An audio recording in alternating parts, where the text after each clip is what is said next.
बिस्मिल्लाहिर्रहमानिर्रहीम। अस्सलाम वालेकुम नाज़रीन, मैं सलमान फ़ारूक आपको एक मरतबा फिर खुश आमदीद कहता हूँ हमारे चैनल सीकिंग रियलिटी से।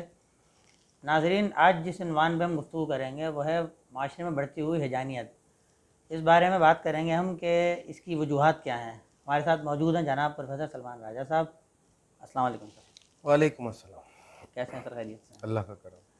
प्रोफेसर साहब, सबसे पहले तो फरमाइए कि ये बढ़ती हुई हिजानियत की वजह क्या है, और इसमें इनफरादी तौर पे और इज्तिमाई तौर पर हम अपना क्या किरदार अदा कर सकते हैं जिससे माशरे में बेहतरी आ सके। बिस्मिल्लाहिर्रहमानिर्रहीम। शुरू अल्लाह के नाम से जो बड़ा मेहरबान नहायत रहम करने वाला है। मेरे नज़दीक बेहतरीन किताब या बेहतरीन कलाम जो है वो कुरान पाक है, और बेहतरीन इंसान रसूल पाक सल्लल्लाहु अलैहि वसल्लम है। सलमान, ये आपने बहुत अच्छे तरीके से इसको अल्फाजों में परोया और अच्छा सवाल किया कि माशरे में एक तो वाकई में हिजानियत देखी जा रही है, और इस हिजानियत की वजूहात क्या हैं और हम इसको इनफरादी और इज्तिमाई तौर पर किस तरह देखते हैं। पहले तो हमें ये गौर करना पड़ेगा कि हिजानियत क्या आया वाकई है। वो कौन से साइंस हैं जिनसे हमें यह एहसास हो रहा है कि हिजानियत पाई जा रही है माशरे में। जो हमारा मुल्क है पाकिस्तान, इसका जो कल्चर है, जो हमारा एक ट्रेडिशन है, हम यहाँ पे जो मज़हब या दीन फॉलो करते हैं और भी दीन जो पाए जाते हैं, उनको लेकर माशी सूरत हाल लेकर ये आम फहम में गुफ्तगू करते हुए लोग नज़र आते हैं कि जी पाकिस्तान में हालात बुरे हैं, माशी हालात बुरे हैं, गवर्नमेंट्स बुरी हैं, और कह लीजिए खुशहाली नहीं है, माशी खुशहाली नहीं है। इस वजह से जो है हिजानियत पाई जाती है। बिल्कुल सही कहते हैं लोग, ये भी एक वजह है कि माशरे में हिजानियत क्यों पाई जाती है। लेकिन किसी भी इंसान में इनफरादी तौर पर या ग्रुप ऑफ पीपल में या माशरे में, सोसाइटी में हिजानियत कब पैदा होती है, इसके असबाब पे हम बात कर लेते हैं। देखिए, पहले तो हमें ये समझना ज़रूरी है कोई भी इंसान जो है वो किन बुनियादों पर इर्तिका करता है। अब उसका हम डिटेल में जाएँ तो हम बहुत सारे एंगल्स पे बात कर सकते हैं, लेकिन हम इसको बहुत ही सम अप करके, समराइज़ करके कह लीजिए आप आम फहम शऊर में गुफ्तगू करेंगे कि कोई भी कौम जो होती है या कोई भी इंसान होता है इनफरादी तौर पर, वो दो रुखों पर इर्तिका करता है। एक तो जब उसको जिस्मानी खुशहाली यानी कि माशी ज़ाहिरी खुशहाली मिलती है तो उसके जिस्म को आराम मिलता है, आरामदेह जगह मिलती है, तो उसका जिस्म जो है वो प्रॉस्पर करता है, बेहतर इन्वायरमेंट के अंदर उसके ऊपर ईजी होता है वो चीज़ों को अपनी ग्रो कर सके, इवॉल्व कर सके। इस तरह हम एक बच्चे को बचपन से अच्छे खाने पीने खिलाएं, हेल्दी फूड खिलाएं, तो वो ज़्यादा सेहतमंद निकल के आएगा। और एक बच्चे को जो है वो ग़िज़ा में मुतवाज़िन ग़िज़ा ना दें तो वो कमज़ोर होगा, अंडर डेवलप्ड होगा। इसी तरह कोई भी इंसान जो है वो इस प्रोसेस से गुजर सकता है, कौमें भी इस तरह गुजरती हैं। तो जिन कौमों को माशी हालात अच्छे मिलते हैं, नशोनुमा अच्छी मिलती है, तो वो माशी तरक्की तो करते हैं। ये वेस्ट में भरा पड़ा है, हमें नज़र आ रहा है वेस्ट। दूसरा रुख क्या है कि आपको इल्मी शऊरी यानी कि रूह को आपको ग़िज़ा मिले, आपके शऊर को ग़िज़ा मिले, इल्म व अदब और तहज़ीब और गौर व फ़िक्र का आपको माहौल मिले, तो आपकी रूह इर्तिका करती है। और वही इंसान माशरे में कामयाब और बेहतर प्रॉस्पर करते हैं, कौमें प्रॉस्पर करती हैं जो दोनों रुखों के ऊपर इर्तिका कर रही होती हैं। यानी कि उनके यहाँ गौर व फ़िक्र भी हो रहा होता है, और रूहानी तरबियत और तरक्की भी हो रही होती है, इल्म का भी बोलबाला हो रहा होता है, जिसमें सारा मटेरियल साइंस भी शामिल है और रूहानी उलूम भी, दीनी उलूम भी, सारे उलूम, सारा इल्म अल्लाह का दिया हुआ है। हर रुख पे इंसान को इल्म हासिल करना चाहिए, और जिस्मानी तौर पे भी उनकी नशोनुमा हो रही हो।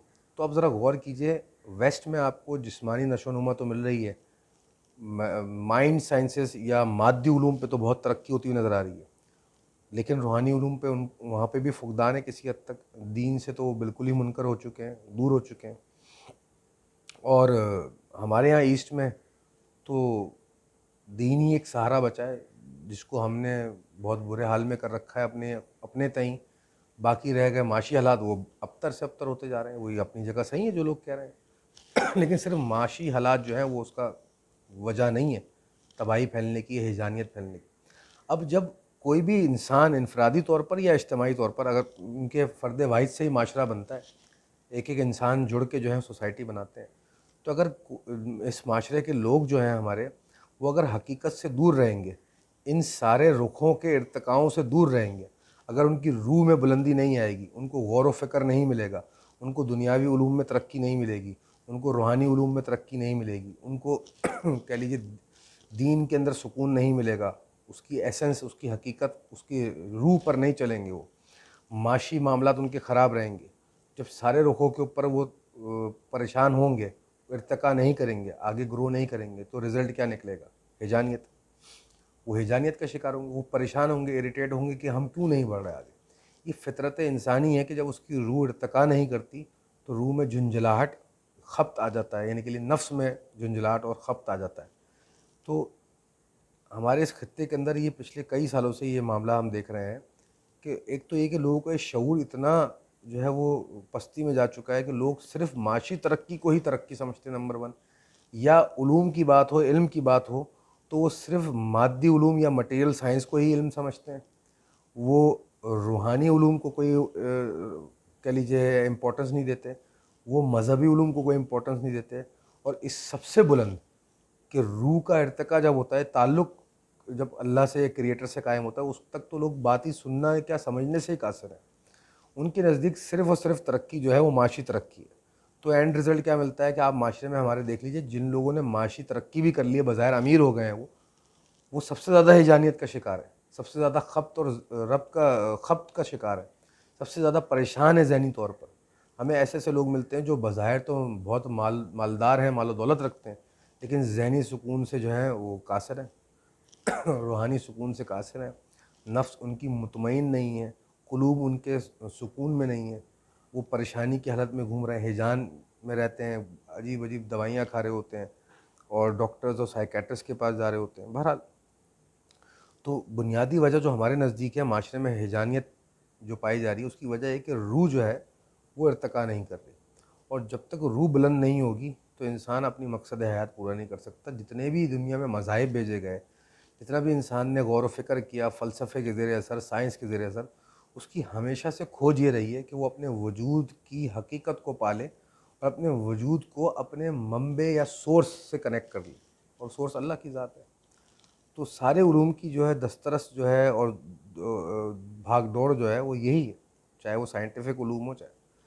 اب اس سارے فلسفے کو، اس ساری تھیوری کو، اس سارے کانسیپٹ کو کوئی سائنس سے سمجھنا چاہ رہا ہے، کوئی دین سے سمجھنا چاہ رہا ہے، کوئی جو ہے روحانیت سے سمجھنا چاہ رہا ہے، کوئی جو ہے کہہ لیجیے مٹیریلزم سے سمجھنا چاہ رہا ہے، لیکن کہہ لیجیے مقاصد حاصل نہیں ہو رہے، اور ہر کسی کے اندر اپنے اپنے رخ کی ہجانیت موجود ہے، ہر کسی کی روح میں اپنے اپنے رخ کی جو ہے وہ بیزاری موجود ہے، اور معاشرے کا برا حال ہے۔ بات کو یہاں مختصر کر کے ختم کریں گے کہ پہلے زمانوں میں اہل علم، اہل دانش، اہل ظرف، اہل نظر کوچوں اور خانقاہوں میں بیٹھ کے تربیتیں کیا کرتے تھے، انسان سازی کیا کرتے تھے۔ ہمارے معاشرے سے انسان سازی کرنے والے لوگ غائب ہو گئے، جو کریکٹر بلڈنگ کریں، نالج بلڈنگ بھی کریں، لیکن knowledge without character is nothing, اور اگر کریکٹر ہے اور نالج نہیں ہے تب بھی کام چل جاتا ہے۔ لیکن یہاں پر تو نالج کو ہی گاڈ مان لیا ہے، پیسے کو، پاور کو گاڈ مان لیا ہے، تو بہرحال نقصان انسان اپنا کر رہا ہے۔ بات کو اختتام کریں گے، علامہ اقبال کا ایک مشہور شعر ہے، اس 2 مصرے ہیں، ان کو ہم جوائن کر کے آپ کو سناتے ہیں۔ وہ فرماتے ہیں کہ ہماری قوم کا یہ حال ہوا ہے کہ تمدن، تصوف، شریعت، کلام، تمدن، تصوف، شریعت، کلام، بتان عجم کے پجاری تمام، حقیقت خرافات میں کھو گئی، یہ امت روایات میں کھو گئی۔ امید ہے ہماری اس گفتگو سے لوگ مستفید ہوں اور کسی کی دل آزاری نہ ہو، بلکہ دلجوئی اور موٹیویشن ملے اور بہتری کی طرف انسان۔ اللہ تعالیٰ سب کا بہتری فرمائے۔ بہت بہت شکریہ پروفیسر صاحب۔ ناظرین، ہم نے گفتگو کے دوران کوشش کی کہ جو بھی گمراہی ہے اس کانسیپٹ کو لے کے، پہلے تو وہ بھی دور ہو، اور جو بھی علم آپ حاصل کریں دنیاوی طور پہ اس کی ترقی ہونی چاہیے، لیکن وہ علم بھی ضرور حاصل کرنا چاہیے جس سے آپ کی شعوری ترقی ہو۔ اس کے بعد ہی آپ معاشرے میں اپنا بھی انفرادی طور پہ کردار ادا کر سکتے ہیں، اور اجتماعی طور پہ بھی ہم اسی میں بہتری کر سکتے ہیں، جیسا پروفیسر صاحب نے بھی اپنے گفتگو میں فرمایا۔ اپنی رائے کا اظہار ضرور کیجیے کامنٹ سیکشن میں، چینل کو لائک کیجیے، سبسکرائب کیجیے، بیل آئیکن پہ کلک کیجیے۔ آنے والی